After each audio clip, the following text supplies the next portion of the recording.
Good afternoon. Are we having a transformative afternoon so far? Let's hear it. Well, I am here today to talk about a lie. In specific, a sexy lie. I know there are lots of lies. Some of them are sexy, some of them are very unsexy. But I'd like to talk specifically about the lie or the idea that being a sex object is empowering. And I'd like to convince you that it is not empowering. First, by talking about what sexual objectification is, and then moving on to theoretical and data-driven analysis of why it's damaging. And lastly, provide you a plan of action so that you can both navigate objectification culture and change objectification culture. So let's jump right in.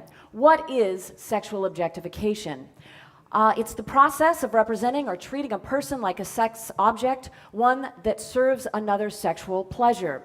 And what's so interesting about sexual objectification is we used to have a vocabulary for it.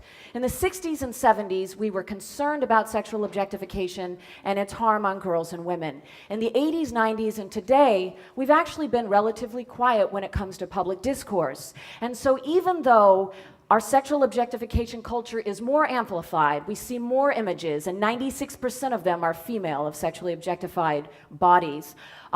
We don't have a vocabulary to talk about it. And in fact, young people, I think, have even mostly lost the ability to identify it. As a friend of mine said, it's like being raised in a red room, pulled out of that red room, and asked to describe the color red. So I built on the work of others, and I put together a sex object test.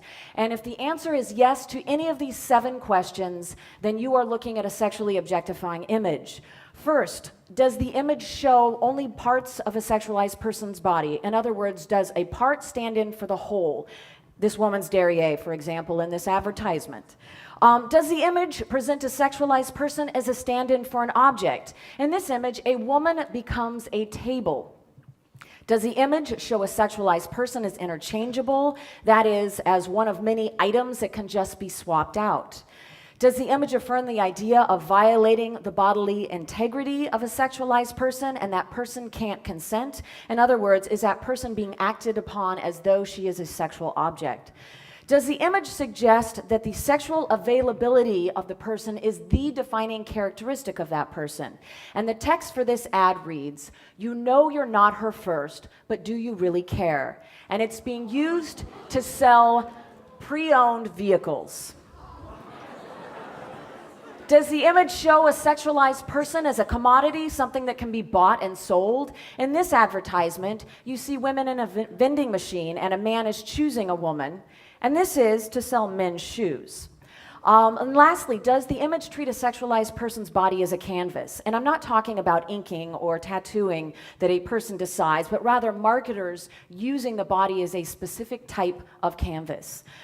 New objectification culture has emerged in the past 10 years, and it's marked by 2 things. One is an increase in the number of sexually objectifying ads in television, movies, video games, music videos, magazines, and other mediums. And the second advertising component is that the images have become more extreme, more hypersexualized. So why are we experiencing this now? It can really be boiled down to technology. New technology has increase the sheer number of images that you are exposed to every day. So in the 70s, we saw about 500 ads a day. Now we see about 5,000 ads a day. And children, those ages 8 to 18, are spending an average of 8 hours a day hooked up to devices where advertisers can reach them. So what do advertisers do? They cut through the clutter with increased emphasis on violence, hyperviolence, and hypersexualization. So how is this not empowering? I want to make an appeal first to logic. When we're talking about sex objects, we're talking about dichotomies, right? In Western thinking, we think of black and white, yes, no, 2 kind of opposing categories. When we're thinking about sex objects, we're thinking about the object-subject dichotomy. Subjects act, objects are acted upon. So even if you become the perfect object, the perfect sex object, you are perfectly subordinate because that position will always be acted on. So there's not power in being a sex object when you think about it logically. But beyond that, this idea that sex sells, I'd like to challenge that directly, because the fact is, if sex sold, Most women are heterosexual, and we are sexual beings, so why wouldn't we see half-naked men everywhere in advertising? I would like to propose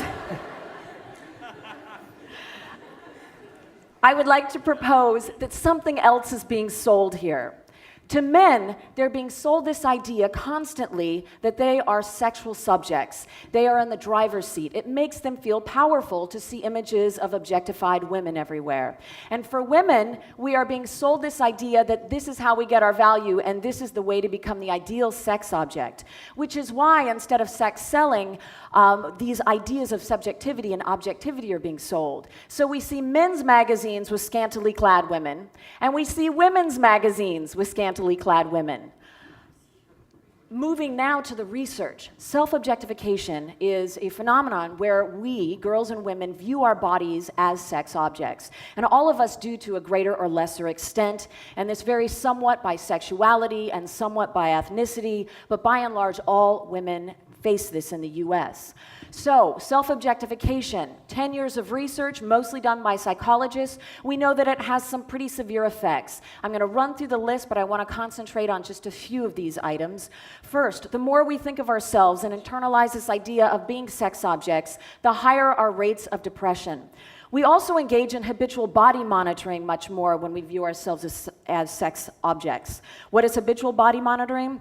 The men in the audience, this might be news to you. It is not news to the women in the audience. We think about the positioning of our legs, the positioning of our hair, where the light is falling, who's looking at us, who's not looking at us. In fact, in the 5 minutes that I've been giving this talk, on average, the women in this audience have engaged in habitual body monitoring 10 times. That is every 30 seconds.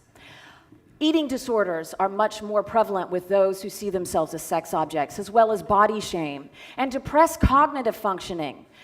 If we're engaging in habitual body monitoring, it simply takes up more mental space that could be better used completing math tests, completing your homework. It just sucks our cognitive functioning. Also, sexual dysfunction. So this idea that sex sells, isn't it strange that if you think of yourself as a sex object, and we're raised in a society that raises little girls to view their bodies as projects to work on and be sex objects, that it actually gets in the way of good sex? So what tends to happen is that women who are high self-objectifiers actually engage in what's called spectatoring during sex acts. So instead of being involved and engaged in the pleasure and what's happening, you tend to view yourself from a third-party perspective, a spectator's perspective, where you're worried about rolls of fat hanging out, what that leg looks like. So again, it gets in the way of sexual pleasure. So if there's anything I can pitch to you about why you don't want to live in a culture that sexually objectifies, it diminishes your sexual pleasure.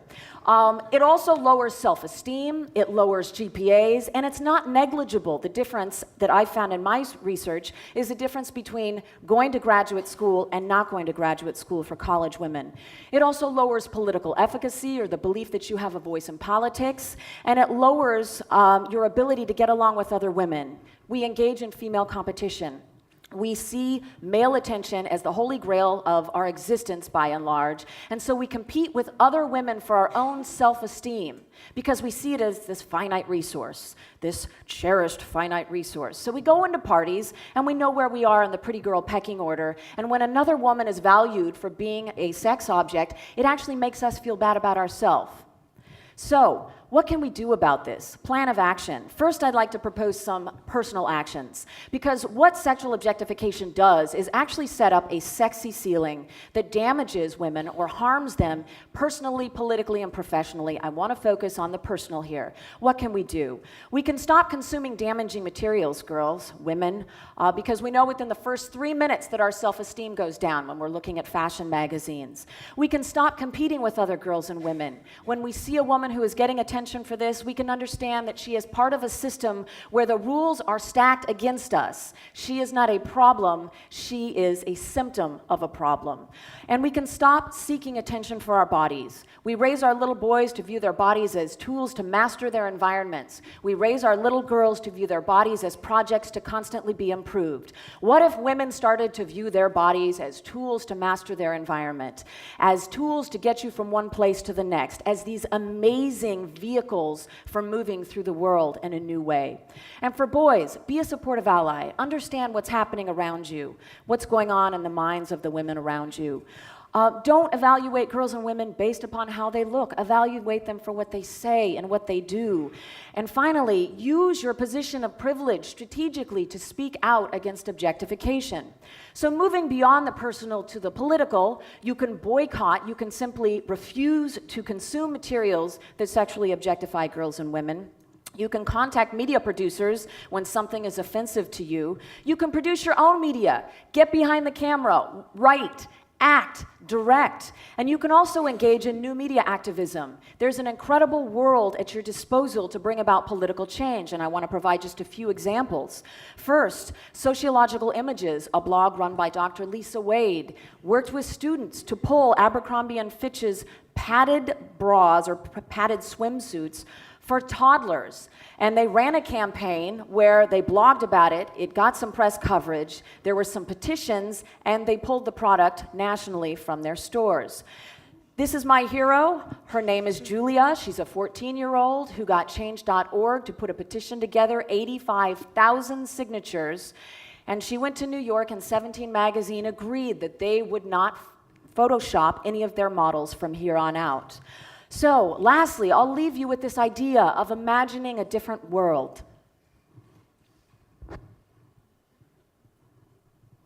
I'd like you to imagine a world where girls and women don't spend an hour every morning putting on their makeup and doing their hair.